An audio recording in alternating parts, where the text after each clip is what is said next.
Cricket ಜಗತ್ತಿನ interesting ಸುದ್ದಿಗಳನ್ನು quick ಆಗಿ ಹೇಳ್ತೇನೆ ಕ್ರಿಕೆಟ್ ರೌಂಡ್ ಅಪ್ ನಲ್ಲಿ. ನಾನು ಶಾಂತ. ನೀವು ಸುದ್ದಿಯಾನದ ಸಬ್ಸ್ಕ್ರೈಬರ್ ಆಗೋದಕ್ಕೆ ಮರಿಬೇಡಿ. ದಿ 100 ಲೀಗ್ನಲ್ಲಿ ಪಾಕಿಸ್ತಾನ ಆಟಗಾರ ಅಬ್ರಾರ್ ಅಹ್ಮದ್ ಅವರನ್ನ ಖರೀದಿ ಮಾಡಿ ಇದೀಗ ಸನ್ರೈಸರ್ಸ್ ಹೈದರಾಬಾದ್ ಫ್ರಾಂಚೈಸಿ ಇಕ್ಕಟ್ಟಿಗೆ ಸಿಲುಕಿದೆ. ಭಾರತೀಯ ವಿರೋಧಿ ಮನಸ್ಥಿತಿ ಹೊಂದಿರುವ ಪಾಕ್ ಆಟಗಾರರನ್ನ ಖರೀದಿ ಮಾಡೋದಕ್ಕೆ ಭಾರತೀಯರು ಆಕ್ರೋಶ ವ್ಯಕ್ತಪಡಿಸಿದ್ದಾರೆ. ಭಾರತ ಸೇರಿದಂತೆ ಎಲ್ಲೆಡೆಯಿಂದ SRH ಅಭಿಮಾನಿಗಳ ಒತ್ತಡ ಹೆಚ್ಚಾಗ್ತಾ ಇರೋದ್ರಿಂದ ಸನ್ರೈಸರ್ಸ್ ಹೈದರಾಬಾದ್ ಫ್ರಾಂಚೈಸಿ ಪಾಕಿಸ್ತಾನದ ಆಟಗಾರನ ಕೈಬಿಡುವಂತ ಸಾಧ್ಯತೆ ಇದೆ. ಚೆನ್ನೈ ಸೂಪರ್ ಕಿಂಗ್ಸ್ ವಿರುದ್ಧ ಮದ್ರಾಸ್ ಹೈಕೋರ್ಟ್ನಲ್ಲಿ ಹಕ್ಕುಸ್ವಾಮ್ಯ ಉಲ್ಲಂಘನೆ ಕೇಸ್ ದಾಖಲಾಗಿದೆ. CSK ಹೊಸ ಜೆರ್ಸಿಯನ್ನ ಪ್ರಚಾರ ಮಾಡಲು ಸೋಷಿಯಲ್ ಮೀಡಿಯಾದಲ್ಲಿ ರಜನಿಕಾಂತ್ ಅವರ ಜೈಲರ್ 2 ಹಾಗೆ ಕೂಲಿ ಚಿತ್ರಗಳ ಆಡಿಯೋ ಟ್ರ್ಯಾಕ್ಗಳು, ಹಿನ್ನೆಲೆ ಸಂಗೀತ ಮತ್ತು ಸಂಭಾಷಣೆಗಳನ್ನು ಬಳಸಿಕೊಂಡಿತ್ತು. ಇದಾದ ಬಳಿಕ ಸನ್ ಟಿವಿ CSK ವಿರುದ್ಧ ಕಾನೂನು ಕ್ರಮ ಕೈಗೊಂಡಿದೆ.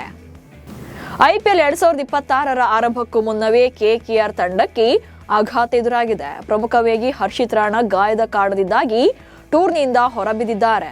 ಗಾಯಗೊಂಡರೂ ಕೂಡ ಅವರಿಗೆ 4 ಕೋಟಿ ರೂಪಾಯಿ ವೇತನವನ್ನ BCCI ನೀಡಲಿದೆ. BCCI ನಿಯಮದಂತೆ ಕೇಂದ್ರೀಯ ಒಪ್ಪಂದದ ಆಟಗಾರರಿಗೆ ಇಂತಹ ಸೌಲಭ್ಯ ಸಿಗುತ್ತೆ. KKR ಈಗ ರಾಣಾಗೆ ಬದಲಿ ಆಟಗಾರರನ್ನ ಹುಡುಕಬೇಕಿದೆ. ಕೋಲ್ಕತಾ ನೈಟ್ ರೈಡರ್ಸ್ IPLಗೆ ಮುಸ್ತಫಿಜುರ್ ರೆಹಮಾನ್ ಬದಲು ಜಿಂಬಾಬ್ವೆ ವೇಗಿ ಬ್ಲೆಸಿಂಗ್ ಮುಜ್ರಾಬಾನಿ ಅವರನ್ನ ಸೇರಿಸಿಕೊಂಡಿದೆ. ಕಳೆದ ಆವೃತ್ತಿಯಲ್ಲಿ RCB ಭಾಗವಾಗಿದ್ದ ಮುಜ್ರಾಬಾನಿ T20 ವಿಶ್ವಕಪ್ನಲ್ಲಿ ಗಮನಾರ್ಹ ಪ್ರದರ್ಶನ ನೀಡಿದ್ದಾರೆ. IPLನಲ್ಲಿ KKR ಪರ ಆಡುವ ಸಲುವಾಗಿ PSLನಿಂದ ಹಿಂದೆ ಸರಿದಿದ್ದಾರೆ. ವಿಶ್ವದ ಶ್ರೀಮಂತ ಕ್ರಿಕೆಟ್ ಲೀಗ್ ಆದಂಥ IPL ಜೊತೆ ಪೈಪೋಟಿ ನಡೆಸೋಕೆ ಪಾಕಿಸ್ತಾನ ಸೂಪರ್ ಲೀಗ್ ಮುಂದಾಗಿದೆ. ಮಾರ್ಚ್ 26ರಿಂದ ಅಂದರೆ IPL ಆರಂಭಕ್ಕೂ 2 ದಿನ ಮೊದಲು PSL ಟೂರ್ನಿಗೆ ಚಾಲನೆ ನೀಡಲು ಪಾಕಿಸ್ತಾನ ಕ್ರಿಕೆಟ್ ಬೋರ್ಡ್ ನಿರ್ಧಾರ ಮಾಡಿದೆ.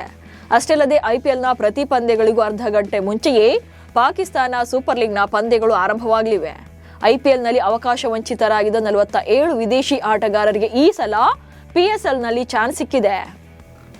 ಗೌತಮ್ ಗಂಭೀರ್ ಅವರ ವೈಯಕ್ತಿಕ ಸ್ಕೋರ್ ಹೇಳಿಕೆ ಟೀಂ ಇಂಡಿಯಾದ ದಿಗ್ಗಜರಾದ ರೋಹಿತ್ ಶರ್ಮಾ ಹಾಗೆ ವಿರಾಟ್ ಕೊಹ್ಲಿಗೆ ನೀಡಿದ ಎಚ್ಚರಿಕೆ ಅಂತ ಇಂಗ್ಲೆಂಡ್ನ ಮಾಜಿ ವೇಗಿ ಸ್ಟೀವ್ ಹಾರ್ಮೈಸನ್ ಅಭಿಪ್ರಾಯಪಟ್ಟಿದ್ದಾರೆ.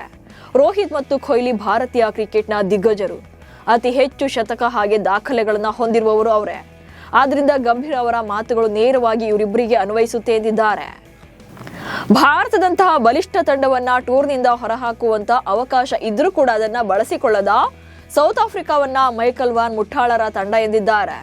T20 ವಿಶ್ವಕಪ್ನ ಸೂಪರ್ 8 ಹಂತದಲ್ಲಿ ಸೌತ್ ಆಫ್ರಿಕಾ ತಂಡ ವೆಸ್ಟ್ ಇಂಡೀಸ್ ವಿರುದ್ಧ ಸೋತಿದ್ರೆ ಭಾರತ ಟೂರ್ನಿಂದ ಹೊರಬೀಳ್ತಾ ಇತ್ತು ಎಂದು ಇಂಗ್ಲೆಂಡ್ ತಂಡದ ಮಾಜಿ ನಾಯಕ ಮೈಕಲ್ ವಾನ್ ಹೇಳಿದ್ದಾರೆ.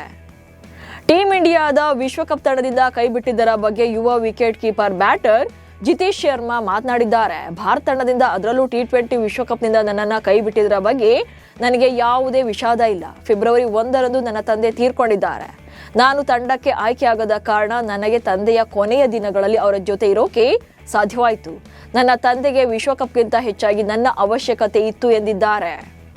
T20 ವಿಶ್ವಕಪ್ ಗೆಲುವಿನಲ್ಲಿ ಪ್ರಮುಖ ಪಾತ್ರ ವಹಿಸಿದ್ದ ಎಡಗೈ ಬ್ಯಾಟರ್ ಶಿವಮ್ ದುಬೆ ಮುಂಬೈನಲ್ಲಿ 27.50 ಕೋಟಿ ರೂಪಾಯಿ ಮೌಲ್ಯದ 2 ಐಷಾರಾಮಿ ಫ್ಲಾಟ್ಗಳನ್ನು ಖರೀದಿ ಮಾಡಿದ್ದಾರೆ. ದುಬೆ ಖರೀದಿ ಮಾಡಿರುವಂಥ 2 ಫ್ಲಾಟ್ಗಳು ಒಂದೇ ಕಟ್ಟಡದಲ್ಲಿವೆ. ಒಂದು 17ನೇ ಮಹಡಿಯಲ್ಲಿದೆ, ಇನ್ನೊಂದು 18ನೇ ಮಹಡಿಯಲ್ಲಿದ್ದು ಒಟ್ಟು ವಿಸ್ತೀರ್ಣ ಸುಮಾರು 9,600 ಚದರ ಅಡಿ ಇದೆ. ಭಾರತ ತಂಡದ ಸ್ಟಾರ್ ಕ್ರಿಕೆಟಿಗ ಕುಲ್ದೀಪ್ ಯಾದವ್ ತಮ್ಮ ದೀರ್ಘಕಾಲದ ಗೆಳತಿ ವಂಶಿಕಾ ಚಡ್ಡಾ ಜೊತೆ ಹೊಸ ಜೀವನಕ್ಕೆ ಕಾಲಿಟ್ಟಿದ್ದಾರೆ.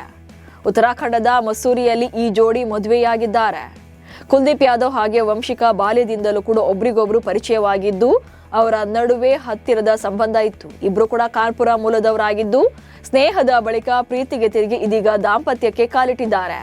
ಇವಿಷ್ಟು ಇವತ್ತಿನ ಕ್ರಿಕೆಟ್ ರೌಂಡ್ ಅಪ್ ಸುದ್ದಿಗಳು. ನಮಸ್ಕಾರ.